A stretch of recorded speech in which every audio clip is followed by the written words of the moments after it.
তো কই গিয়া কত বড় তোর আমার গায়ে দিছো জ্ঞান জানতেছিলি না তো জ্ঞান জাম শিখাইতেছি আমি রাফিজ বার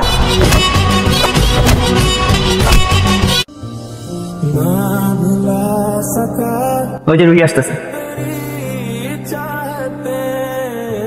আচ্ছা তুই দেখিস কেউ যেন না আসে। হ্যাঁ আমি তো দেখবো আমার তো সারাদিন কোনো কাজ নাই ভাইয়ের সেফটি তো ভাই দিবে নাকি? হ্যাঁ বলছে যা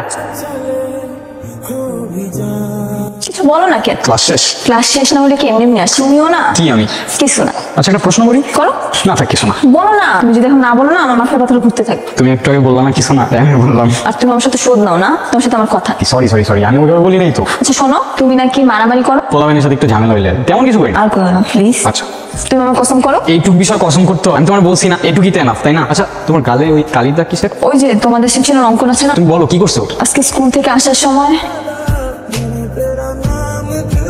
এই যে আপু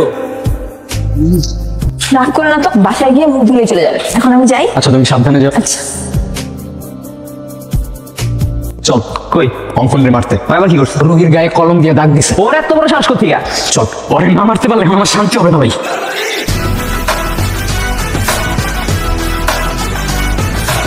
অঙ্কন দাঁড়া, তুই রুহির গায়ে কলম দিয়ে দাগ দিছিস? রুহির গায়ে দাগ দিলে তবে কি করবি? মারবি? এই তুই জানোস না নিজের নামে কি করতে পারে? ছেলেকে তো আমি ভয় পাই। তুই আমার গালে কলম দিয়ে দাগ দেওয়ার সাহসটা কই পাই? খালি তো গালেই দাগ দিছি, আমি তো চাইছি আর একটু টাচি করতে। আর এটা তুই ডানে আসতে চাও না মা।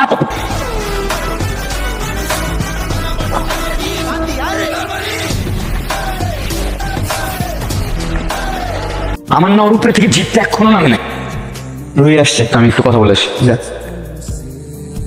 কি হয়েছে? তুমি আবার মারামারি করছো? কই না তো। তুমি আমার মিথ্যা বলতেছো নির্জন। ও তোমার ডিস্টার্ব করবে আর আমি ওরে মারতে পারবো না। কেন মারবা? কি হও তুমি আমার? বলো না কেন, বলো। কিছু হয় না আমি তোমার। কে বলছে কিছু হও না? আমার বাবা মার পর যদি কারোর প্রতি আমার মায়া থেকে থাকে সেটা হচ্ছে তুমি। সেটা তো আমি জানি। আসবা না একদম। মায়া জিনিসটা কি তুমি বোঝো? বুঝি তো। বুঝলে এইভাবে মারামারি করতে না। আচ্ছা তো হইছে। তুমি আজকে কসম করে বলো আর কোনোদিনও মারামারি করবা না। তুমি যদি আজকে কসম না করো আজকের পর আমি কোনোদিনও তোমার সামনে আর আসবো না। আচ্ছা তোমার কসম আমি আর কখনো মারামারি করবো না। হইছে তোরে বাবা, এখন চল আমরা একটু ঘুরে আসি।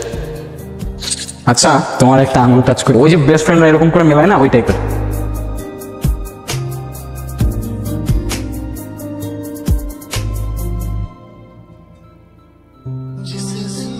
বারবার সাবধান করছিলাম তোরে। কই তোমার বন্ধু কই? দুজন মিলে মারো না আমারে। দেখ আজকে ঝামেলা করিস না, আমি মারামারি করতে চাই। বুঝলাম না, তাড়াতাড়ি ড্রামাই তো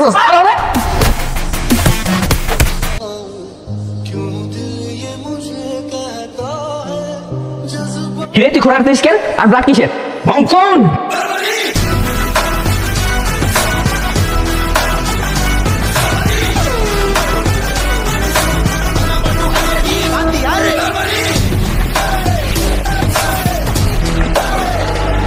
তো কই গিয়া কত বড় তোর আমার গায়ে দিছো জ্ঞান জানতেছিলি না তো জ্ঞান জাম শিখাইতেছি আমি রাফিজ বার।